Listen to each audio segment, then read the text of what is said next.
Fielder has brought with him senior quarterback linebacker Delandis Allen and senior lineman Daniel Childs.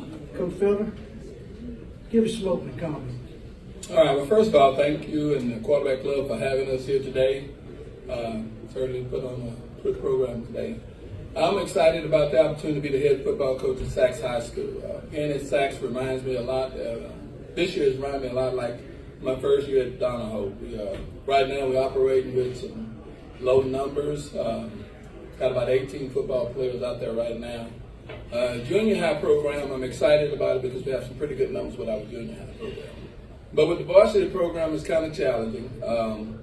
In the spring game, we played at Heflin, and we played pretty good those first 2 or 3 games. In that last game, we weren't able to play because I just didn't think that our guys were ready for it. But having to play so many minutes with the few guys that we had, so that part of it's been a challenge for me. And looking down the road, I'm hoping that once school starts, we'll be able to get a few more football players out. But I'm excited about the opportunity. I've definitely been there and done that before with the low numbers. Like I said, at Donahoe. What makes this challenge a little bit easier for me is the fact that I've got some familiar faces with me. When I was at Donahoe, I had Coach Mack with me, I had my brother with me, and I had Coach Farlow with me. And then we took that same crew to Talladega, and we had a little bit of success at Talladega. And then taking on this challenge, when I thought about the job, I called Coach Mack and I called Coach Farlow, and they agreed to help me, and I felt a little bit better about the challenge that I'll be facing. And so, I'm looking forward to this opportunity, but I've got some good coaches that are going to help me along the way. Coach, we're going to get questions in a second. Why don't you just tell us about the 2 guys you decided to bring, or how you decided to bring them, and give us some little background on what you feel these 2 guys mean to you. Well, first of all, let me say this. We've got a great group of guys on our football team. Just being real with you, normally your football coach has some headaches. You go home because you got some people that might not quite have the right attitude that you want to have. Some may be a little bit rebellious. Some maybe, have a little bit of an attitude. But I can say, since I've been at Sachs, had no attitude problems. Guys are yes sir and no sir. Guys tend to want to be coached up. And so that's exciting for me. But the way I decided who to bring media today was basically players that made the most workouts. And Quay, who's sitting out in the audience, he actually had more workouts than Daniel. DJ, who's the starting quarterback, didn't miss a day. Quay didn't miss a day. And I like old Danny boys, but Quay deserved it. And Daniel talked Quay and let him do it. So. Okay, well that's good. That's a different approach. Question. Yeah, Coach. Obviously, you've got some challenges with numbers, and you have in the past. You and I have known each other for a little while. What motivates you, Coach Felder, to stay in it and keep working with these young men? Well, first of all, let me say this. I had a great high school coach. And my high school coach, he loved the players. He spent time with the players outside of football. And he made a great impact on my life. When I got a scholarship to play football at University of Alabama, my dad couldn't afford to bring me because he had kids to take care of. He couldn't take off work. So it was my high school coach, Danny Freeman, that brought me to Alabama, and he spent a couple of days with me to make sure that I was able to blend in and feel relaxed. And so he just was a great inspirational person to me. And I try to be that for my players. I love my guys. I want them to know that our relationship goes beyond football. And I was speaking to the principal, Mr. Boyd, and I was just telling Mr. Boyd, I do what I do because I want to inspire and encourage our guys. And hopefully we can, hopefully that's what we're trying to do. Hopefully that's what we're doing. Delandis, Daniel, new coach, sometimes can have some nerves to it. What has it been like having Coach Felder be there, have a different little attitude about it and things? And what's that mean to you guys? And has it been a good experience for you to get started with him and his program? Yes, sir. It's been a great experience with Coach Felder, actually. I'm not going to compare him and my last coach. That wouldn't be.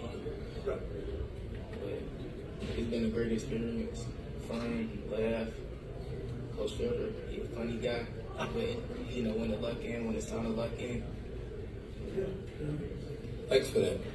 Yes, sir. That'll get him some. Coach Vader, when we first met him, he told us flat out, I'm here to win. I want to make the playoffs, and we all got on board with it. A lot of coaches try to say their team's their family, but I see him 6 days a week. I mean, I see him with my grandmother, so it's really like a family. That's great. That's great. Question. Got a question right here for the players. Now that you've had a little while with Coach Felder, what's one thing that makes him the most upset during a practice or whatever? When one of the other players do not pay attention when he's explaining something. So, it'd be someone on the left side and the other person on the right side playing the same exact position, and he doesn't listen when he tells him what the other side to do, and he has to come back and explain it to the other side. Anybody that's given halfway effort, he's big on not cussing, but he'll let some words fly when he sees somebody like you. Yeah. You're not supposed to say that. It's soft word. Sometimes it takes. Coach, you've been doing this a long time right here on front. Every team takes on its own identity.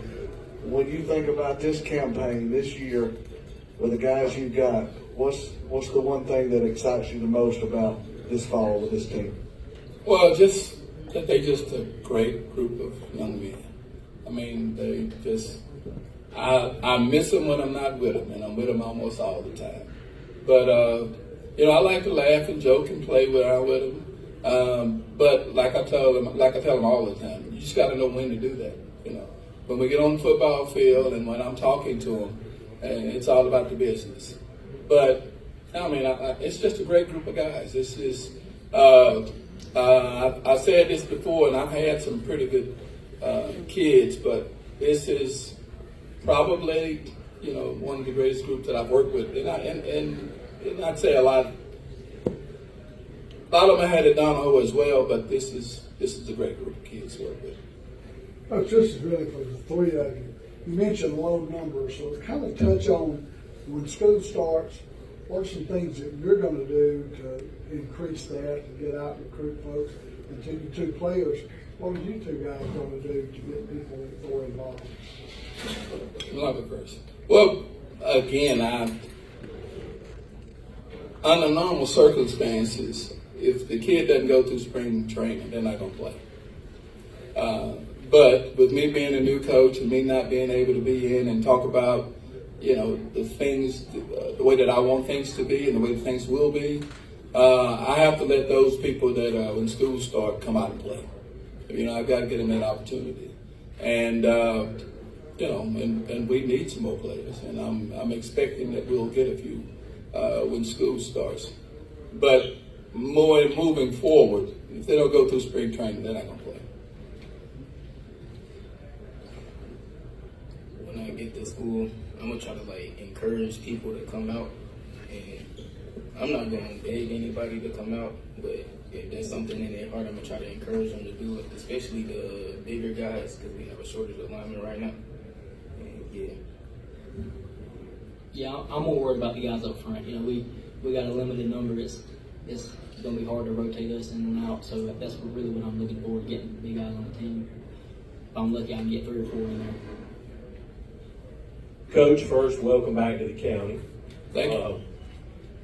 You talked about your team numbers for just a minute, but talk about your overall numbers. It seems, looking at this from a distance, that Sacs almost needs to maybe go down to 2A to kind of be able to get things going again like they used to in years past. I'm not going to say we need to go down. we're going to compete wherever we are, whether we're 2A, 3A, we're going to compete. So I'm not saying we need to go down. We just got to get better. That's the bottom line. It doesn't matter if you have 1,000 of them out there. If they can't play football, it's not going to make a difference. So we just want to work on getting better. We've got 18 out there right now that want to be out there, that are working hard. And we feel good about our opportunity with those 18. And hopefully when school starts, we'll get some more. But if we don't, we'll be ready to play on the 22nd. This is kind of a loaded question maybe, because I know that your school is a victim of losing players. It's kind of become a statewide thing. Any clue on how to address that? Say it again. Well, having a player this year Oh, I got that's you. another school. Well, first of all, we want the kids out there that want to be out there. And we want kids that want to be at Sachs. We feel like we have a lot to offer at our school. I think there's a big upside to being at Sachs. I think the future at Sachs High School is bright. And, and I think that if somebody wants to go somewhere else, then so be it. But, we're going to maintain with what we have, and hopefully we'll build on that. But, kind of like what DJ said, we're not going to beg people. We'll get it done with what we have. Coach, we're gonna get, any more questions? We're gonna give you a chance to give your final comments and, let you guys go eat some lunch or whatever y'all doing out there with the media. Well, again, thanks for having us. We certainly appreciate being able to participate in this. Like I said before, I think we got a good group of guys. We have work to do. I think the future for us is bright. I'm excited about being here. I'm excited about being back. I'm excited about the administration. I'm glad to see that the principal and assistant principal are here. That certainly shows that they support what we're trying to do. And so I'm just excited that we have an opportunity to represent our school, and I think we'll do a good job of doing that. Well, Coach, we wish you all the luck this year and great job.